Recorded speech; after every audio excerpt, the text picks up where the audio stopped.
ಮಾಜಿ ವಿಧಾನ ಪರಿಷತ್ ಸದಸ್ಯರಾದ ಆರ್.ಕೆ. ಸಿದ್ದರಾಮಣ್ಣ ಅವರು ಪತ್ರಿಕಾಗೋಷ್ಠಿ ನಡೆಸಿ ಪ್ರಧಾನಿ ನರೇಂದ್ರ ಮೋದಿ ಅವರ ಕಳೆದ 10 ವರ್ಷಗಳ ರಾಜಕೀಯ ಸಾಧನೆಗಳ ಬಗ್ಗೆ ತಿಳಿಸಿದರು.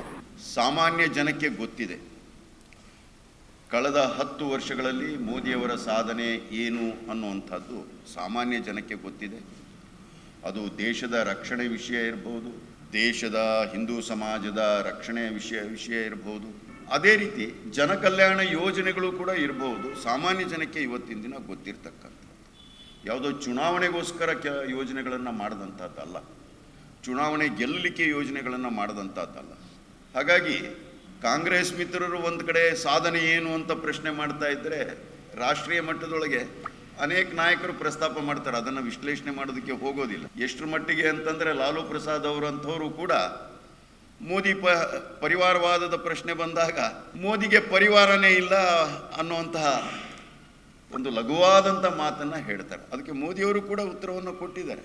ನನ್ನ ಪರಿವಾರದ ಒಬ್ಬ ಸದಸ್ಯ ಅನ್ನೋ ರೀತಿನೊಳಗೆ ಇವತ್ತು ನೋಡ್ತಾ ಇರ್ತಕ್ಕಂಥ ವಾತಾವರಣ ಇದೆ. ಅದನ್ನು ನಾನು ಹೆಚ್ಚು ವಿಶ್ಲೇಷಣೆ ಮಾಡಬೇಕಾದಂಥ ಅವಶ್ಯಕತೆ ಇದೆ.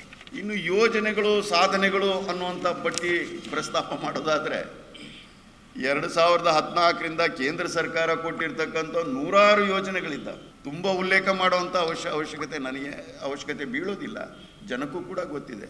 ಕರ್ನಾಟಕ ರಾಜ್ಯದೊಳಗೆ BJP ಇದ್ದಂಥ ಸರ್ಕಾರ ಇದ್ದಂಥ ಸಂದರ್ಭದೊಳಗೆ ಆದಂಥ ಅಭಿವೃದ್ಧಿ ಕೆಲಸಗಳು ಜನಸಾಮಾನ್ಯರಿಗೆ ಕಣ್ಣಿಗೆ ಕಾಣಿಸ್ತಾ ಇರ್ತಕ್ಕಂಥ ಸಾಧನೆ. ಹಾಗಾಗಿ ನಾನು ಕಾಂಗ್ರೆಸ್ನವರಿಗೆ ಹೇಳ್ತಕ್ಕಂಥದ್ದು, ದಯಮಾಡಿ ಈ ಸಾಧನೆ ಕಣ್ಣಿಗೆ ಬಟ್ಟೆ ಕಟ್ಕೊಂಡು ಕೂರ್ತಕ್ಕಂಥದ್ದೆಲ್ಲ, ಕಣ್ಣು ಬಿಚ್ಚಿ ಸ್ವಲ್ಪ ನೋಡಿ ಅನ್ನುವಂಥ ಮಾತನ್ನು ನಾನು ಇವತ್ತಿನ ದಿನ ಅವರಿಗೆ ಹೇಳಲಿಕ್ಕೆ ಇಷ್ಟಪಡ್ತೇನೆ.